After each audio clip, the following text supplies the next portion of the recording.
into this room, when you walk into this earth, you're wearing a costume.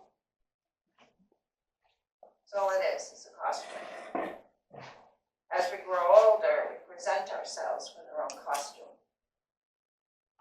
And it's kind of interesting because what they've learned about our beginnings here on this earth, that the first 6 to 8 years of your life, you're in a meditative state. You're not physically, completely in this world. And as we grow into this world, our costume grows with us. And the irony is that the first 6 to 8 years of your life, you've taken on information, what other people think about you. So your job here, when you first get here in your costume, is to figure out how to survive here. To figure out who you are in connection to your family and the world around you. Somewhere between 6 and 8, we have a thing called moral reasoning. This is science that takes on everything that you just learned and now you feed it back into this earth. So from the time moral reasoning takes place until about 18 years old, you are literally feeding back to other people. But what we don't understand is that our feeding back to this world, what we've learned, is affecting our costume. So that if there's somebody in the family that gets lots of attention because they're sick, then we think that's what we're supposed to be. That's what we're supposed to do. Attitudes and impressions of other people take on an image of ourselves. So the interesting thing is the most creative people who come into this world in their costume are usually called liars before they even have the ability to be one. They're called names, they're called objects, they're called. And so we develop a sense of good or bad about ourselves. We adopt in ourselves something that's not true. It's not true. It is only an impression of what other people think of us and what we've absorbed in that time period when we're trying to figure out how to survive here. It is physically impossible for a child to actually lie before moral reasoning takes place. Because the more creative you are, the more you're going to create images of what happened. So you stand there with a child, and they get chocolate all over your face, and they say, "Did you eat that cookie?" "No, I'm not going to get myself in trouble." "I know this must be bad, so I'm not going to admit to that." It's just survival. And we don't teach our children how to create for themselves. And I saw a thing online, Native American, that said we're not supposed to teach people how to think, but teach them how to think for themselves. How to believe about yourself. Because the truth is, as long as you live here, you're only wearing a costume. And we present ourselves to the world based on how we feel about ourselves at any given time. That costume, we clothe it, we cover it, we ask people not to walk around naked with their costume. But it is learned behavior. It is learned behavior. Somewhere around 18 is a point where people need to start thinking about everything they learned and everything they tried, and to start seeing themselves outside of the familiar, outside of what everybody else thinks. We get upset when children at their teenage years start to rebel against the system that they've learned. And yet without that rebellion, you never get to see yourself outside of everybody else. But what happens is we come in and start telling people, do you have any idea how screwed up this is? I find that most spiritualists are what I call warrior children. Warrior children come in here, look at the system as it exists and say, something really wrong here. Something's not right. But we aren't really sure what right or wrong was, what it is we're supposed to be and what we're not. And so we start working on learning how to figure that out. Long time ago, I've learned that people play games. That we have emotional game that each one of us play in some form or another. They have mapped out systems in psychology on what those games are sometimes. I remember, because I did grow up in Dysfunction Junction, I do believe my father was the mayor and my stepmother was the treasurer, and she wanted his job. And a lot of us grow up in homes where the parents are so lost in their own pain, they can't see you. They never get to know you because they're so busy trying to survive their own pain. And the problem is we end up blaming them for that. And so we pass on our wounds to other people, and we start playing those games too. You know, there was a time, because I've been speaking to spirits since I was 3, that I remember. My son, I had set up a set of bunk beds, and he would climb up. Now, my children, when he was 4, he wore a size 4, which meant he was a little guy. He'd climb up fearlessly this bunk bed and jump off. And he'd do it again. And I kept saying to him, don't do that, you're going to hurt yourself, don't do that, you're going to get injured, don't do that. He came running out of that room, wrapped his little arms around my legs, and he was laughing his little heart out. Because he had so much fun doing that. But I didn't see that he was having fun. Every bone in my body wanted to pick him up and kick him for disobeying me. And I heard this voice said, look at that little face. What could that child ever do to make you this angry? It's not about him, it's about you. And I put him down. I went for a walk, cried my heart out, and went into counseling. Because every one of us started out never wanting to do to our children what was done to us. And because most people don't know how to have a healthy relationship with their children, that ultimately we take those wounds. And that's what they said to me. They said it was about you. They told me that later on that it was an example of somebody who recognized a wound and decided not to pass it on. Hardest thing as spiritualists is to recognize our wounds and not pass it on. I had an ex-husband that used to call me up and tell me all the time what an unfit mother I was. Call me up and tell me how bad a job I was doing. And I would immediately start to defend my position because after all, he was living rent-free at his mother's house. He was living less than a mile from his work, and they were not making him pay child support.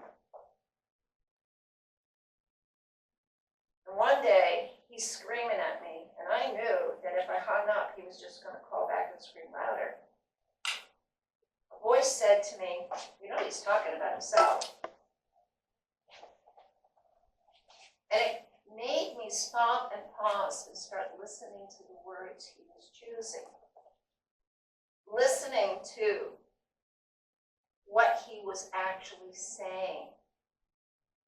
And I realized his guilt for not doing what he knew better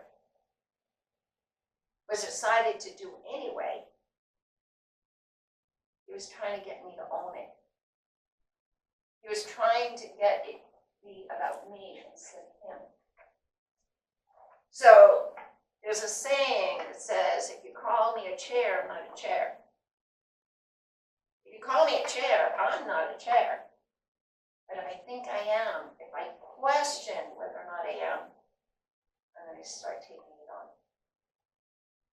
So I started saying serenity prayer in my head over and over and over again, so I would not attach myself to his emotional position. And one day, I actually heard myself say it out loud. I didn't mean to. It just came out of my mouth. He hung up and never called me back and screamed at me again. And I realized that people play games all the time to try to protect themselves from the wounds they have. And ultimately, if they can get you to own it, the truth is they think they're not going to have to deal with it. But what the universe does is it tries to shake us awake. It tries to shake us awake. So when there's something that's hurting us, we have to start asking ourselves, where did this come from?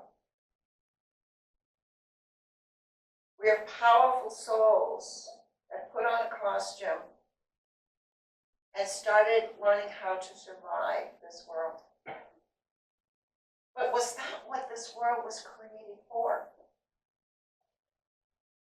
I don't believe in demons. I don't believe in devils. If you spell evil backwards, you just get live. You spell devil backwards, you've got live. So the truth is that ultimately we're living backwards until we learn to take personal responsibility for our own happiness or unhappiness. To take on other people's messages about us because they don't want to deal with the pain that's in them. Or whether or not we're going to say, this is not my drama. This is not my stuff. And we can see where they're really coming from. How many things in your lifetime have you taken on? Impressions of yourself. I believe that we were made in God's image. And in that image, in my impression and my perception, is that we are the Godhead of every single cell in our bodies. And you can't say to your body, you're bad. You're no good. Because your body is going to take it on as though it's true. Because your body doesn't have discernment where you're saying what your impression is. But it will act out in the experience of that. There are some families that heart problems run in that family. And what I've discovered working with people as long as I have is that you get the impression that you store all your pain in your heart. And eventually your heart can't take it anymore. Some people store it in their liver. Some people store it in their back. But you are the Godhead of every single cell. And we're practicing to be an infinite child from an infinite world with infinite wisdom. But we're not there yet. We're just children of God here. We have to start really honoring the divinity within us. We have to start honoring the grace of our own souls outside of everybody else.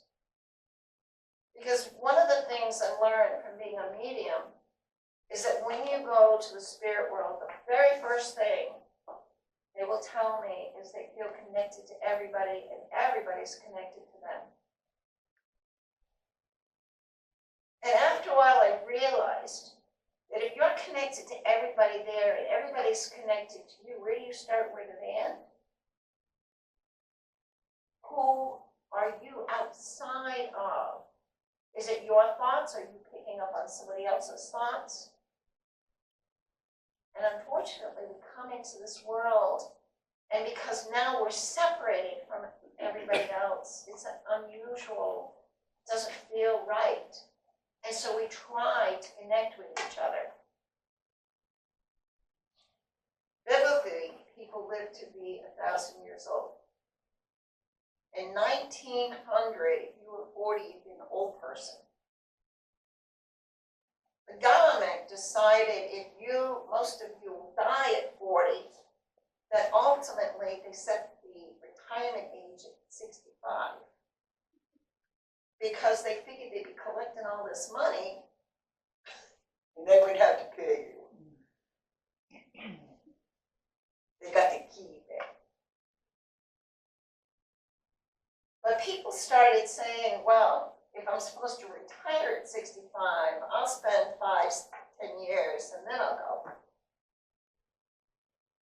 Now they're pushing the age of retirement up to 70. What do you think is going to happen? People fill the space they're in. Children are taking longer to grow up. Because innately in our internal soul knows it's going to be here longer. And so we stretch out.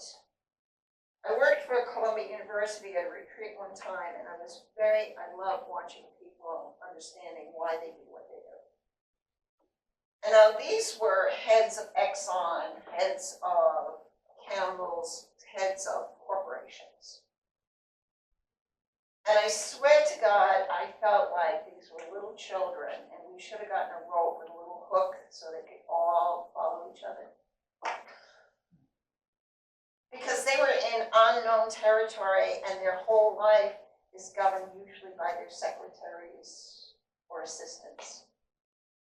So what I found is if they stayed for 3 days, the first day they were really quiet. Second day, they'd start to mingle with each other, and the third day, all hell would break loose. If they were there for 3 weeks, the first week they were quiet. The second week they mingled, and the third week, all hell would break loose. So I realized that they filled the space they were in. And that's what I see humanity. We fill the space we're in. But we fill it with a belief system about ourselves. We fill it without honoring the grace of our own souls. So it isn't about who you love, whether you have blonde or purple hair. It's about your costume and what you're putting out to the world. The stage of life that you're in at any given time. When you're hurting, if you feel hurt, it's the universe's way of saying you buried something inside of you that needs to heal. You've taken on an impression or an image of yourself that says, this is who I am. And is that really true? Because there's so much magic in this world. What it takes for a flower to bloom. I love spirit, and they have proven themselves to me because I have a very logical, scientific mind.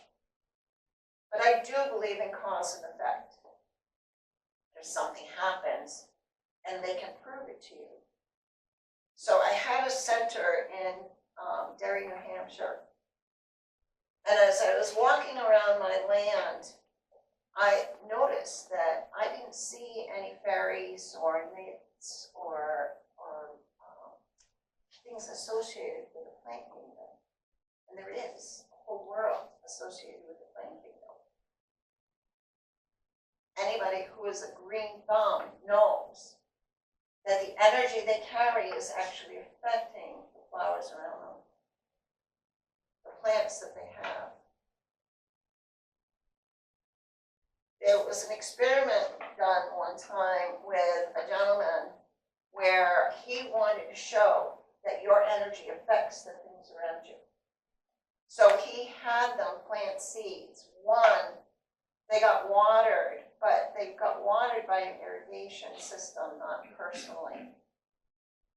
The other ones, they were to pray over and talk to. The irony is that the ones they talked to grew faster, stronger, and better. Except for one person in the group. And she was in the middle of a divorce, and everything that she prayed over and talked to died.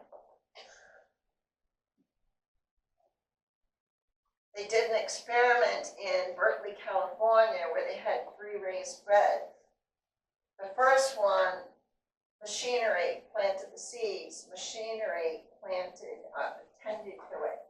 There was no human contact made to any of those plants. Second one, they did have minimal human contact. The third one, they actually asked students to go in and talk to the plants. There was a tomato light that went through, and the first one, everything died. Second one, they got sick and didn't produce very much. The third one was abundant.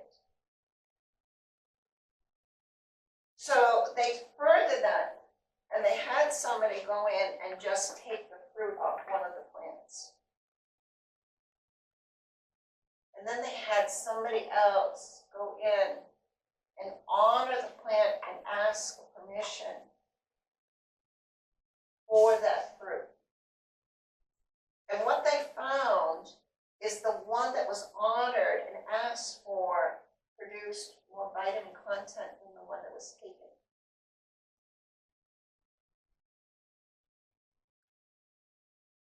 We affect everything around us, but we affect it based on our belief system of ourselves. Do you believe that you have to survive this world until you can get the hell out of here? Let's get out of Dodge. Or do you believe that everything I do is affecting everything else? I'm contributing my energy. And I'm not responsible for somebody else's feeling about themselves. I am responsible for my feelings about me. And to be awake and aware, they now have the word, you're woke. Are you woke? To me, it's not about that. It's about how much you are aware of your own grace, your own soul, and your contribution. What am I going to leave for the next generation? Thought patterns. That's what we have to understand, is that we're leaving thought patterns on this earth wherever we go. I had a friend who was a South American shaman. He had 3 doctorate degrees and he was an oncologist. And he was actually doing an experiment where he would teach his patients to clear the energy before they sat down in the chair to get their chemo. He would have them hold their medication and tell it why it was needed and where it needed to go. And as part of the experiment, he had a friend who was an oncologist, and he got permission where he would get volunteers from his group to get blood samples, and they took blood samples from all over the body. And he did the same with his own. And what they found is that the people who held and taught their medicine actually had the medicine go mostly to the areas it was asked to go. Whereas the ones that knew nothing and was asked nothing, it showed up all over the entire body. Our thoughts are things. What we believe, we achieve. I like to use this saying, what I hate, I'll create. What I fear, I'll draw near. What I believe, I'll achieve. You are the grace of God's soul. The fact that you have a soul means that there must be a soul that's connected to the greater universe. That I do believe the costume we're in was created, but my soul wasn't. My soul was given birth to. My soul is an independent, just as every cell in your body is. Science now says a single cell can be recognized as an individual because it performs all the elements that lets it survive. So what do you say to your body? What do you do with this costume that we wear? Do we love the skin we're in? No matter what it is, in my world, love is the answer. Self-love, self-worth, self-esteem. You can't earn it. Nobody else can give it to you. It is called self-love, self-worth, self-esteem. It's your costume. You chose it. You aligned it vibrationally with the familiar that you were born into. But personal responsibility says, I am responsible for my own happiness and unhappiness. Because the laws of nature operate. The grace of God in me honors the grace in you. You just need to realize that love is the ultimate answer. Self-love, self-worth, self-esteem.